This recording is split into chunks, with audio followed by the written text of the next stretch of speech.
ये साल चुनावी साल है। आमतौर पर चुनावी साल में सरकार कुछ ज्यादा खर्च करती है, लेकिन खर्च इस बात पर निर्भर करता है कि सरकारी खजाना कितना ज्यादा भरा पूरा है, और उस खजाने के एक बड़े हिस्से को भरने की जिम्मेदारी होती है इनकम टैक्स विभाग की। और हमारे साथ इस वक्त है इनकम टैक्स विभाग के प्रमुख सीबीडीटी चेयरमैन नितिन गुप्ता साहब। सर, आपका स्वागत है सीएनबीसी आवाज में। जब सरकार ने बजट पेश किया था फरवरी में, तो एक लक्ष्य रखा गया था कि हम करीब 10.5% ग्रोथ टैक्स कलेक्शन में, डायरेक्ट टैक्स कलेक्शन में करेंगे। तो अभी तक हम लोग इस लक्ष्य के कितने करीब पहुंच पाए हैं? देखिए, 6 महीने बीत गए हैं और हमारे पास 9 तारीख के कलेक्शन 9 अक्टूबर का डेटा भी है, और इस समय हम लगभग 21.8% की ग्रोथ है, हमारी प्रगति है विज़ावी द लास्ट ईयर, और नेट कलेक्शन हमारा लगभग 9.57 लाख करोड़ हो चुका है। तो हम टारगेट की तरफ बढ़ रहे हैं और अच्छी ग्रोथ रेट पे बढ़ रहे हैं। तो हम आशा करते हैं कि हम जो भी टारगेट हमें दिया गया है उसको हम पूरा अवश्य कर लेंगे, और इससे अधिक ही सरकार की किटी में टैक्स का कलेक्शन भरेगा। ये जो कलेक्शन है इस समय 9.57 लाख करोड़ का, ये नेट ऑफ रिफंड्स है जो लगभग 1.5 लाख करोड़ के दिए जा चुके हैं, और हम तत्पर हैं किस चीज़ के लिए कि हम रिफंड जो भी टैक्स पेयर का है वो जल्दी से जल्दी दें, और ताकि वो हमारा जो ट्रस्ट है टैक्स पेयर के लिए वो रिफंड पे आगे मैं बातचीत करूंगा। लेकिन ये जो आप टैक्स कलेक्शन देख रहे हैं, पिछले साल से ज्यादा टैक्स कलेक्शन आ रहा है, 20% से ज्यादा ग्रोथ है, ये दरअसल ग्रोथ कहाँ से आ रहा है? आप उसको अगर बाइफरकेट करके बता सकें। देखिए, अधिक ग्रोथ हमारा पर्सनल इनकम टैक्स में आ रहा है, जो कि लगभग 28% 29% की रेंज में चल रहा है, और लगभग 8% के आसपास कॉर्पोरेट टैक्स ग्रो कर रहा है। सो इसका कंबाइंड इम्पैक्ट जो है मैंने आपको बताया वो तो पर्सनल में भी आ रहा है, कॉर्पोरेट में भी यहाँ पे आ रहा है। जी। तो ये जो ग्रोथ जो है उसको हम क्या माने कि ये हम लोग इकोनॉमी ग्रो कर रही है, लोगों की आमदनी बढ़ी है, इस वजह से ग्रोथ हो रहा है, या फिर हम लोगों ने क्या कहते हैं कंप्लायंस को दुरुस्त किया है, आईटी का इस्तेमाल किया है, तो लोग जो इवेजन था इवेजन कम हुआ है?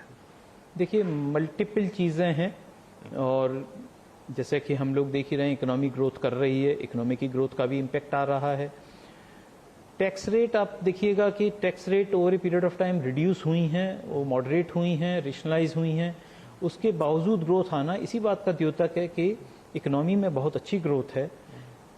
जो टेक्नोलॉजी को काम में लिया है, डिजिटलाइजेशन को हमने काम में लिया है, वो टैक्स पेयर को नज करता है कि वो चोरी कम करे, चोरी ना करे, करेक्ट रिटर्न फाइल करे और समय पे टैक्स भर दे।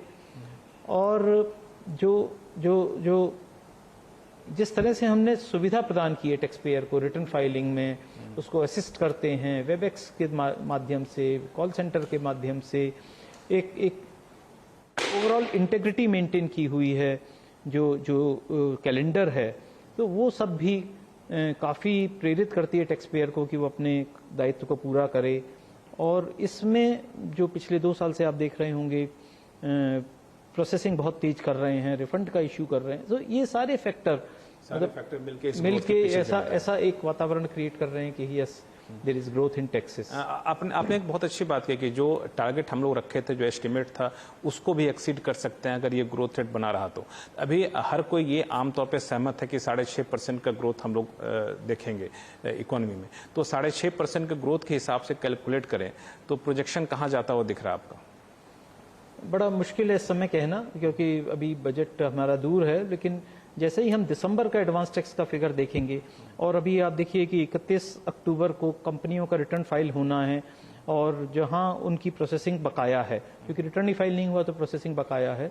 तो मेरा सोच ये है, हमारा सोच ये है कि बाय दैट टाइम 15 दिसंबर तक हमारी वो प्रोसेसिंग भी कंप्लीट हो जाएगी, और हम काफ़ी रियलिस्टिक जो अचीवेबल टारगेट्स होंगे वो हम उस समय प्रोजेक्ट कर पाएंगे। अभी तक एडवांस टैक्स के आंकड़े क्या संकेत दे रहे हैं? एडवांस टैक्स के आंकड़े बड़ा अच्छा हमारे को ग्रोथ है। जैसे मैंने कहा, मैं अभी एग्जैक्टली नहीं बता पाऊंगा कि कितना एडवांस टैक्स ग्रो किया है, लगभग 20% से अधिक ही ग्रो किया है, और बाकी टीडीएस और बाकी कंपोनेंट्स में भी अच्छी ग्रोथ है। तो मुझे लगता है कि अच्छा ग्रोथ हम दे पाएंगे, सरकार की किटी में अच्छा कलेक्शन हम दे। सरकार ने कई बार संसद में औपचारिक तौर पर बयान भी दिया है कि जो टैक्स पेयर्स हैं, जो अपर ब्रैकेट के टैक्स पेयर्स हैं, वो उतने ज़्यादा नहीं उनका बेस बढ़ा जितना बढ़ना चाहिए, जितनी की अपेक्षा की जाती है। तो जो नए जो रिटर्न फाइलिंग उस नज़रिए से आपने देखा उसको? देखिए, इन जनरल अगर आप पिछले कुछ वर्षों का आकलन करें तो आप ये पाएंगे कि जो स्लैब्स हैं, जैसे मान लीजिए 2.5 लाख से 5 लाख या 5 से 7.5 लाख या जो भी स्लैब्स हैं, there is a shift in tax payers, number of tax payers slabs में ऊपर वाली स्लैब में शिफ्ट हो रहे हैं। तो इस बात का ये शो करता है, अभी 22-23 का डेटा की एनालिसिस नहीं हुई है क्योंकि अभी तो फाइलिंग सीजन ऑन है, रिवाइज रिटर्न फाइल हो सकती है 31 दिसंबर तक। लेकिन ओवरऑल अगर आप पूरे पिछले 5 साल का डेटा उठा के देखेंगे तो वो शिफ्ट हो रहा है, ऊपर की तरफ शिफ्ट हो रहा है, number of tax payers, so that's a positive sign. और उसी की वजह से डीपनिंग हो रही है और ज्यादा टैक्स हमारे पास आ रहा है। इसमें एक सवाल ये है कि जो टैक्स पे कर रहे हैं, तो हम लोगों ने काफी कोशिश की है, इस बजट में तो बहुत बड़ी कोशिश थी कि लोग ज्यादा से ज्यादा आकर्षित हो नए टैक्स रिजीम के तहत। तो जो रिटर्न फाइलिंग हुई है, कई लोग रिटर्न फाइल करते वक्त भी अपने आप को स्विच किए ओल्ड से नए की तरफ। तो ओल्ड से नए की तरफ स्विच करना और नए की तरफ अट्रैक्शन कितना बढ़ा है? ये जो न्यू टैक्स रिजीम थी, डिडक्शन एग्जम्पशन फ्री रिजीम जो है, वो पहले थी। फाइनेंस एक्ट 23 ने उसको एक नया कलेवर दिया, एक नया नए पर्सपेक्टिव में टैक्स पेयर के सामने रखा है अपनी। तो वो रिजीम तो अभी 2024 में जब रिटर्न फाइलिंग होगी तब पता पड़ेगा। लेकिन ये तो जो पुरानी रिजीम जो थी, मतलब पुरानी से मतलब है तो नई रिजीम, लेकिन जो कलेवर के पहले क्या है उसमें बहुत ट्रैक्शन नहीं था। ये तो हमारी पहले भी बात हुई है और हम आशा करते हैं कि जो अब 24 में जो रिटर्न फाइलिंग होगी उसमें मेजर शिफ्ट लगभग 70%, 60 से 70% टैक्स पेयर जो है, इंडिविजुअल टैक्स पेयर हैं, वो उस शिफ्ट में उस तरफ शिफ्ट करेंगे। हालांकि पूछना थोड़ी सी जल्दीबाजी होगी, लेकिन मैं आपसे समझना चाहूँ कि जो मकसद था कि हम लोग ओल्ड रिजीम से, जहाँ पे ज़्यादा एग्जेम्पशन थे, ज़्यादा डिडक्शन थे, वहाँ से लोगों को शिफ्ट करके लाए नई व्यवस्था के तहत। नई व्यवस्था में हमने कई बार बदलाव भी किए, पिछली बार बदलाव किए। तो अब लगता है कि नई व्यवस्था में थोड़ा सा ठहराव लाने की ज़रूरत है कि अभी भी उसमें कुछ बातचीत चल रही है बदलाव की?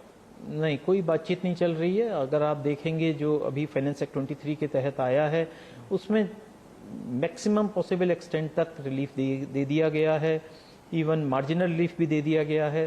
तो ये तो बहुत ही अट्रैक्टिव प्रपोजिशन टैक्स पेयर के सामने है। और आप देखिए कि 7 लाख से अधिक, मतलब 7 लाख तक की आमदनी पे भी आपको कोई टैक्स नहीं है, मार्जिनल रिलीफ है और आपको कोई कागज पत्र रखने की आवश्यकता नहीं है क्योंकि डिडक्शन नहीं है। टैक्स डिपार्टमेंट को भी वो आसान होगा उसके ऊपर कार्य करना, क्योंकि जब रिटर्न फॉर्म ही बहुत सिंप्लीफाइड हो जाएगा तो उसकी प्रोसेसिंग और हम फास्ट कर पाएंगे, जो टैक्स पेयर की सर्विस बेहतर कर पाएंगे। और कई बार कुछ तकलीफें आती हैं जब डिडक्शन एग्जम्पशन एसएससी सीक करता है। हम पाते हैं कि कुछ गलत क्लेम्स करते हैं, उस तो प्रकार मतलब की। कुल मिला के ये माने कि अब जो नई व्यवस्था है, जिसको न्यू टैक्स रिजीम हम लोग कहते हैं, जो 23 में एक्ट में लाया था, उसमें फिलहाल कोई फेरबदल की गुंजाइश आप नहीं देखते हैं? जरूरत नहीं महसूस नहीं करते? तो हम उसका अनुभव देखेंगे practically, how does it unfold, कैसे टैक्स पेयर उसको लेता है, उस चीज जुलाई 24 में सामने आएगी हमारे। और फिर हम तो जुलाई 24 के बाद ही फिर देखा जाए कि इसमें क्या बदलाव कर सकते हैं। तो ये आपने काफी अच्छी बात की कि जो नई रिजीम है इसमें अट्रैक्शन आने की संभावना है। एक जो मामला है वो आपको रिटर्न फाइलिंग के बाद रिफंड को लेकर के। रिफंड में हमने देखा कि रिकॉर्ड समय में रिफंड लोगों के आने शुरू हो गए हैं। जो पहले सालों लगते थे, फिर महीनों आए, फिर 15-16 दिन होते थे। अब मैं सुन रहा था कि 10-10 दिन में लोगों को 4 दिन 5 दिन में रिफंड आना शुरू हो गया। ये कैसे मुमकिन हुआ? क्या सिस्टम किया है इसको, और क्या टारगेट रखा है आपने आने वाले दिनों में रिफंड प्रोसेस के टाइम को कम करने का? देखिए, जब हम पहले बंगलौर में जब हमारा सीपीसी स्थापित हुआ तब से डिजिटलाइजेशन प्रारंभ हुआ इस रिटर्न फाइलिंग में और प्रोसेसिंग ऑफ रिटर्न में। और सीपीसी 2 हम पिछले जुलाई 22 में स्टेबलाइज कर दिया। और उस समय आपने देखा होगा कि पिछले 8 साल में हम डेट एक्सटेंड करते थे रिटर्न फाइलिंग की। पहली बार जुलाई 22 में हमने डेट एक्सटेंड नहीं की, हालांकि बहुत स्टेक होल्डर्स का दबाव था, रिक्वेस्ट था कि हमें डेट एक्सटेंड करिए। हमने डेट एक्सटेंड नहीं की और हम कॉन्फिडेंट थे कि हमारी फाइलिंग बहुत अच्छी होगी। और पिछले वर्ष हमारा एवरेज प्रोसेसिंग टाइम 16 दिन हम लेके आए। टेक्नोलॉजी मेड इट पॉसिबल और हमने रिफंड इशू भी बहुत तेज़ी से किए। इस बीच में पिछले साल मीन्स जुलाई 22 और जुलाई 23 के बीच में हमने मार्च में हम टिन 2.0 पे भी स्विच कर गए। जो पहले जो टैक्स कलेक्शन का जो मैकेनिज्म था बैंकों के माध्यम से और रिफंड का जो मैकेनिज्म था वो उतना समय के साथ बदलाव नहीं हुआ था, पुराना था, और हम टिन 2.0 में हमने उसको बिल्कुल ऑटोमेटिक कर दिया और बैंकों ने भी इसको बहुत ऑटोमेशन पे लेके आए और बैंकों को भी हम जोड़ लिया है हमने टैक्स पेमेंट के लिए। तो इस प्रक्रिया से और जो ओवरऑल हमारा CPC 2.0 है उसमें जिस तरह के हमने बदलाव किए, जिस प्रकार से मॉनिटरिंग हुई और पूरी टीम ने कार्य किया, उसके कारण प्रोसेसिंग टाइम जो है आपने बहुत जगह देखा होगा कि इवन रिटर्न फाइल करते ही अगर मैचिंग हो गई कंप्लीट, डेटा हमारे पास है और रिटर्न का डेटा इवन एक दिन में भी रिटर्न फाइलिंग हुई, एक मिनट में भी रिटर्न की प्रोसेसिंग हो गई है। ऐसे भी इंस्टांसेस बहुत तो सारे। आइडियल क्या टाइम फ्रेम देख रहे हैं? हम देख रहे हैं एवरेज प्रोसेसिंग टाइम 10 दिन का। 10 दिन का जी, एवरेज प्रोसेसिंग टाइम 10 दिन अभी का। कहाँ तक पहुंचे? अभी हम लगभग 10 दिन पर ही हैं और कोशिश करेंगे, क्योंकि कुछ रिटर्न जैसे मैंने बताया एक दिन में हो गए, लेकिन कुछ जगह जहां कॉम्प्लेक्स रिटर्न है तो वहाँ थोड़ा जहां पे कि रिस्क पैरामीटर ट्रिगर ज्यादा हो जाते हैं, तो हमें ये भी देखना है कि कहीं गलत ना हो जाए, तो रिस्क पैरामीटर कहीं ट्रिगर होते हैं तो वो के लिए एक बहुत ही अच्छी खबर है कि 10 दिन, बहुत से बहुत 10 दिन में आपका रिफंड आ जाएगा अगर सारे दस्तावेज सही हैं, सारी प्रोसेसिंग आपकी अच्छी से हो गई है। तो एक जो मुद्दा पिछले कई दिनों से आ रहा है वो ये है कि कई लोगों के पास डिमांड के नोटिस आ रहे हैं। डिमांड के नोटिस आना कोई नई बात नहीं है, लेकिन ये जो डिमांड के नोटिस आ रहे हैं वो 10 साल 15 साल यहाँ तक कि 2003 तक के डिमांड के नोटिस लोगों ने मुझे भेजा। आखिर अचानक से क्या होगा इनकम टैक्स डिपार्टमेंट को कि 20-20 साल पुराने डिमांड नोटिस भेज रहा है? देखिए, किसी समय में हम पूरे मैनुअली कार्य करते थे, हमारा टैक्स कलेक्शन भी मैनुअली रिकॉर्ड किया जाता था, चालान भी आपने देखा होगा नीले रंग का चालान होता था और वो मैनुअल होता था। ग्रेजुअली हम डिजिटाइज होते गए और मेरे ख्याल से आयकर विभाग ऐसा विभाग है जो कि बहुत अर्ली डिजिटाइजेशन की तरफ गया और बहुत ही हालांकि बहुत कॉम्प्लेक्स आर्किटेक्चर है, फिर भी हम लोगों ने बहुत अच्छा कार्य किया है। अपनी पीठ नहीं थपथपाने की बात है, पर आपने ये सब देखा है। इस प्रक्रिया में हमारे यहाँ चूंकि हम टैक्स कलेक्ट करते हैं, हमारे जो भी कार्यालय में जो अधिकारी कर्मचारी हैं बहुत सजग रहते हैं कि कोई भी एंट्री हम गलत स्ट्राइक ऑफ ना कर दें। तो उस प्रक्रिया में जब डिजिटाइजेशन हुआ तो रजिस्टर का जो डेटा था वो अपलोड कर दिया गया।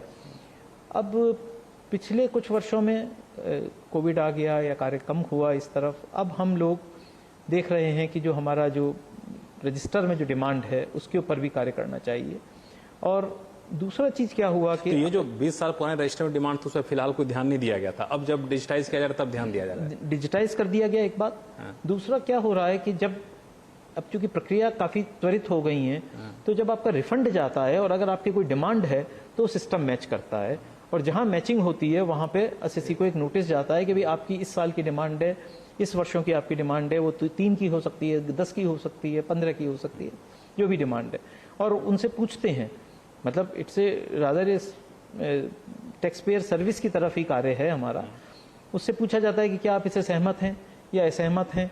5,000 रुपये तक का अगर रिफंड है तो हम ये कार्य नहीं करते, क्योंकि त्वरित गति बनाए रखनी है, हम उसको जाने देते हैं उस रिफंड को, परंतु अधिक का रिफंड है तो ये कार्यवाही प्रारंभ हो जाती है। लेकिन ये आपने बहुत अच्छी बात की एक्सप्लेन कर दिया डिपार्टमेंट की तरफ से, चूंकि प्रोसीजरल बदलाव हो रहा है इस वजह से डिमांड बनता है तो हम भेजते हैं। लेकिन आप इनकम टैक्स डिपार्टमेंट के प्रमुख हैं, लेकिन एक टैक्स पेयर भी हैं। आप टैक्स पेयर्स के लिहाज से कभी सोचा आपने कि कोई टैक्स पेयर 2002-03 का अपना डिमांड की जानकारी व्यवस्था ब्यौरा कैसे रखा होगा? आपने रखा है 2003 का? देखिए 2003-04 में मेरी शादी हुई तो मैं शादी कार्ड भी नहीं रखा, ढूंढना पड़ेगा। कोई बात नहीं। और डिमांड के नोटिस की कहाँ जानकारी रखूं? नहीं, ऐसा नहीं है। हमारा टैक्स पेयर अच्छी कागजात रखता है और जो भी उनके प्रोफेशनल्स हैं वो बहुत ही मैच्योर हैं टू मेंटेन द रिकॉर्ड। परंतु प्रयास अभी यही है कि अगर हमें टैक्स पेयर ये कहता है कि मेरी ये चीज मैंने टैक्स पे कर दिया था। टैक्स पेयर कैसे कहेगा? टैक्स पेयर के पास डिमांड जब भेजते हैं तो वेबसाइट पर डिमांड की डिटेल भी नहीं दिख रही होती है, मैंने देखा है। नहीं, टैक्स पेयर को जो कम्युनिकेशन है उसमें उसको बताया जाता है कि डिमांड है आपका, डिमांड है किस बारे में डिमांड है। हाँ, नहीं, वो बताया जाता है। दूसरा हमने एक डिमांड फैसिलिटेशन मैकेनिज्म भी चालू किया है और उसको प्रारंभ करके हम क्या करते हैं, जो कि ये नया है और पायलट बेसिस पे हमने कर्नाटका में प्रारंभ किया था, उसको एक्सटेंड किया है बॉम्बे में, नॉर्थ वेस्ट रीजन में, मतलब पंजाब हरियाणा इस तरफ, और कुछ दिल्ली में। उसमें हम सबसे पहले टैक्स पेयर को एक ईमेल भेजते हैं, उसको विवरण देते हैं कि आपकी ये डिमांड है और हम आपसे 3 दिन बाद संपर्क करेंगे। तो कॉल सेंटर से हमारा 3 दिन बाद टैक्स पेयर को कॉल किया जाता है, उससे पूछा जाता है, टैक्स पेयर उस ईमेल को रिस्पॉन्ड भी कर सकता है।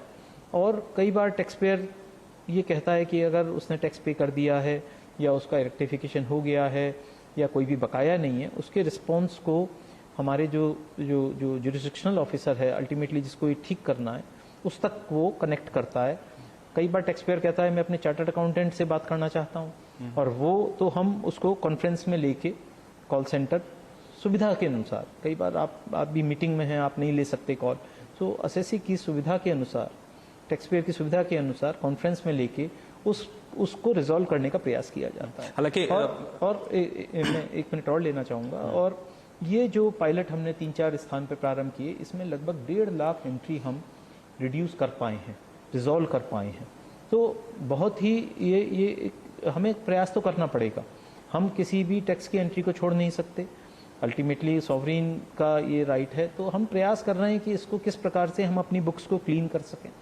और चूंकि ये टैक्स पेयर सर्विस का ही एक पार्ट है, हालांकि टैक्स पेयर को इससे कुछ असुविधा हो रही है, बट लॉन्ग रन में हमारा ये सोच है कि ये एक हमारी बुक्स को क्लीन करेगा, टैक्स पेयर की डिमांड के स्टेटस को क्लीन करेगा, और एक ये बेहतर दोनों के लिए। आप मान रहे हैं कि टैक्स पेयर को इससे थोड़ी सी असुविधा हो रही है? बिल्कुल होगी, मैं इसको कैसे कह सकता हूँ कि नहीं होगी, परंतु हम अब जो पुराना जो है उसको हम बिल्कुल छोड़ नहीं सकते, तकनीकी तौर पर छोड़ना मुश्किल है। और उसको हम प्रयास कर रहे हैं कि उसको किस प्रकार से बेहतर। क्योंकि मैं मुद्दा इस वजह से आपको जोर शोर से उठा रहा हूँ, क्योंकि हम लोगों के पास टैक्स गुरु का कार्यक्रम होता है, वहाँ लोग हमारे पास सवाल भेजते हैं।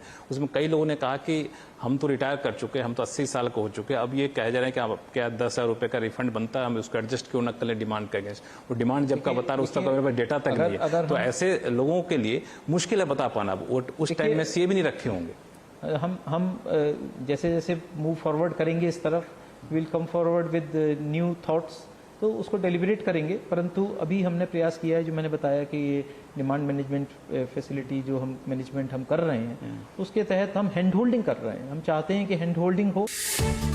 बैंक के साथ जो करार किया था उसके तहत एनुअल ऑटोमेटिक एक्सचेंज जो इन्फॉर्मेशन होना था, जो समझ में आ रहा हम लोगों को कि 5 लिस्ट अब तक सौंपी जा चुकी है, तो उसमें से उस लिस्ट में किस तरह का आपको आउटकम मिल रहा है? अपेक्षित आउटकम मिल रहा है या फिर लग रहा है कि पहले जितने माहौल बनाया गया था वाकई में वैसा मामला था नहीं? किसी में कुछ नतीजे पहुंचे आप? मैं स्पेसिफिक नाम नहीं पूछूंगा आपसे। देखिए, ऑटोमेटिक एक्सचेंज ऑफ इंफॉर्मेशन 2016 से प्रारंभ हुआ और 17 से व्यापक तौर पे प्रारंभ हुआ, और इसमें 100 देशों से अधिक के पार्टिसिपेंट्स हैं। हम भी अपनी इंफॉर्मेशन शेयर करते हैं और बाकी देश भी शेयर करते हैं। अभी जो आज मीडिया रिपोर्ट्स आई हैं जिसमें कहा गया है कि 5वीं लिस्ट शेयर हुई, वो मतलब चूंकि शेयरिंग डिफरेंट प्लेटफॉर्म पे होती है, there is a separate platform and very secure platform, तो उस पर शेयर होती है। उसकी एनालिसिस तो बाद में होगी, लेकिन जो अब तक 2021 तक ये डेटा 2022 का आया होगा, जो अभी डेटा आ रहा है, September is the due date, तो वो 2022 का डेटा आता है। ये जो 2021 तक जो हमारे पास डेटा आया है, और वो CRS हम बोलते हैं, कॉमन रिपोर्टिंग स्टैंडर्ड बोलते हैं, और USA से जो डेटा आता है वो फाटका के तहत आता है।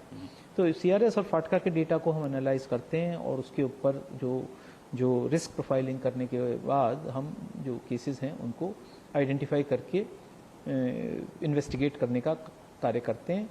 हमारे यहाँ 69 फॉरेन एसेट इंटेलिजेंस यूनिट पूरे भारत में कार्य करती हैं। अब तक कितने केसेज आइडेंटिफाई हो पाए इस एक्सचेंज के तहत?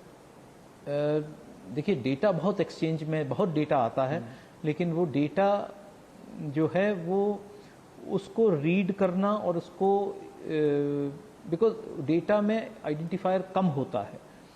हमारा आइडेंटिफायर पेन है, किसी और देश का आइडेंटिफायर कुछ और होता है, तो वो उस डेटा को हमारे आइडेंटिफायर पे लाना और वही एक बड़ी कार्य उसमें बैकएंड पे काफ़ी कार्य होता है। रिफ्रेम करूं तो कितने मामलों को जीरो इन किया इस डेटा की वजह से? देखिए, ये नंबर में देना ठीक नहीं होगा, लेकिन मैंने आपको जैसा कि एक रफ आइडिया दे रहा हूँ। 69 यूनिट्स हमारी इसी कार्य पे लगी हुई हैं। 69 units across India, depending upon the workload in different jurisdiction. Let us से कि कोई कहीं पे अधिक होगा, यू कैन मेक आउट कि मैं नॉर्थ ईस्ट में इतने नहीं होंगे केसेस, या बॉम्बे में अधिक केस। किसी में सफलता मिली है? हाँ, सफलता बहुत मिलती है, और हम ब्लैक मनी के केस उसी के तहत बनाते हैं। अभी आपने रिसेंटली पढ़ा होगा किसी पे पेनल्टी लगी, ट्रिब्यूनल ने पेनल्टी कंफर्म की 10 लाख की। इस प्रकार के केसेस भी वहीं आते हैं कि जहां उनके पास फॉरेन असेट था और या कोई इस प्रकार का अकाउंट था और वो उनने बैंक अपने रिटर्न में शेड्यूल एफ में डिस्क्लोज नहीं किया। तो इस प्रकार के केसेस भी वहीं से निकल के आते हैं। तो ये इट्स ए कॉन्टिन्यूस प्रोसेस और उस पर काम लगातार चलता है। एक आखिरी सवाल सर कि आमतौर पे इनकम टैक्स डिपार्टमेंट पर कई जगह से आरोप लगते हैं कि कई बार इनकम टैक्स विभाग के सर्च सर्वे जो है वो राजनीति से प्रेरित होते हैं। ये आरोप कितना सही है? देखिए, ये आरोप प्रत्यारोप लगते रहते हैं, परंतु हम लोग जो भी इवेजन का केस निकल के आता है उसके ऊपर कार्य करते हैं, और हमारा जो है सक्सेस रेट बहुत अच्छा है। हमारे जब हमारे पास बहुत ही अच्छी क्रेडिबल एविडेंस होता है, क्योंकि हमारे रिसोर्सेज बहुत लिमिटेड हैं और हम उनको वेस्ट नहीं कर सकते। एनफोर्समेंट एक्शन जब अच्छा होगा तभी उसका जो है डिटरेंस फील होगा। सो ऑब्जेक्टिव वही है कि एनफोर्समेंट एक्शन का डिटरेंस होना चाहिए, ताकि टैक्स पेयर जो है, आम टैक्स पेयर है, वो टैक्स की चोरी करने से कतराए, डरे। मतलब किसी भी सर्च सर्वे में राजनीति से प्रेरित सर्च सर्वे नहीं होता है, राजनीति दखलंदाजी नहीं होती। नहीं होती। चलिए, बहुत बहुत शुक्रिया हमारे लिए वक्त निकालने के लिए। धन्यवाद सर। थैंक यू, धन्यवाद।